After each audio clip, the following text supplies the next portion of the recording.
नमस्कार दोस्तों। आज की इस वीडियो में हम भगवद गीता के अध्याय 18 श्लोक 21 पर चर्चा करेंगे। यह श्लोक हमें सिखाता है कि अहंकार, बल, दर्प, काम और क्रोध जैसे भावनाओं से कैसे बचना चाहिए।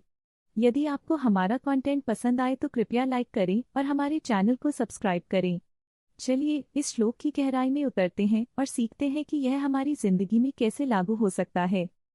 अहंकारं बलं दर्पं कामं क्रोधं च संश्रित्य युज्यते नित्यमात्मानं तस्मिन् तु सत्त्वसंयुक्तः। जो व्यक्ति अहंकार, बल, दर्प, काम और क्रोध को छोड़कर आत्मा को निरंतर साधता है वह सत्व गुण से संयुक्त होता है। भगवद गीता के इस श्लोक में भगवान श्री कृष्ण हमें यह बताते हैं कि जीवन में अनेक कठिनाइयां आती हैं और इन कठिनाइयों का सामना करने के लिए हमें अपने अहंकार, बल, दर्प, काम और क्रोध को नियंत्रित करना आवश्यक है। यह गुण व्यक्ति को सत्व गुण से जोड़ते हैं। जब हम अपने भीतर की आत्मा की ओर ध्यान केंद्रित करते हैं तो हम सच्चे ज्ञान और शांति को प्राप्त करते हैं। यह श्लोक हमें यह भी सिखाता है कि जब हम अपनी भावनाओं पर नियंत्रण पाते हैं तभी हम सच्चे सुख और संतोष का अनुभव कर सकते हैं।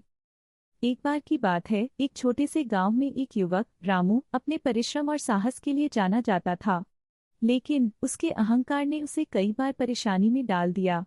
एक दिन गांव में एक बड़ा मेला लगा। रामू ने अपने दोस्तों के साथ मिलकर एक खेल का आयोजन किया जिसमें जीतने वाले को इनाम मिलने वाला था। रामू ने सोचा, मैं सबसे बेहतर हूँ, कोई मुझे हरा नहीं सकता। खेल शुरू हुआ और रामू ने अपने बल और दर्प का प्रदर्शन करते हुए सभी को चुनौती दी। लेकिन जैसे जैसे खेल आगे बढ़ा उसने अपने दोस्तों को नीचा दिखाने की कोशिश की। एक युवा लड़की सीता जो खेल में भाग ले रही थी ने रामू से कहा, रामू, जब तुम दूसरों को नीचा दिखाते हो तब तुम अपनी असली शक्ति खो देते हो। रामू ने उसे अनसुना किया, खेल में आगे बढ़ा। लेकिन खेल के दौरान जब रामू को एक कठिन चुनौती का सामना करना पड़ा तब उसने अपने अहंकार और क्रोध के कारण हार मान ली।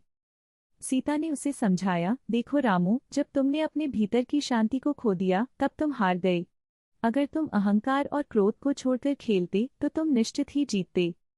रामू ने सीता की बातों पर ध्यान दिया और उसने सोचा, सच में मुझे अपनी भावनाओं पर नियंत्रण पाना चाहिए। उस दिन के बाद रामू ने अपने अहंकार को छोड़ना शुरू किया और अपने दोस्तों के साथ मिलकर खेल में भाग लेने लगा। धीरे धीरे उसने अपने भीतर की शक्ति को पहचाना और सत्व गुण से जुड़ गया। इस कहानी से हमें यह सीखने को मिलता है कि यदि हम अपने अहंकार, बल, दर्प, काम और क्रोध को नियंत्रित करें तो हम अपने जीवन में सच्ची सफलता और सुख को प्राप्त कर सकते हैं। तो दोस्तों, अगर आपको यह कहानी पसंद आई हो तो कृपया लाइक करें और हमारे चैनल को सब्सक्राइब करें। ऐसे और भी ज्ञानवर्धक वीडियो के लिए हमारे साथ जुड़े रहिए।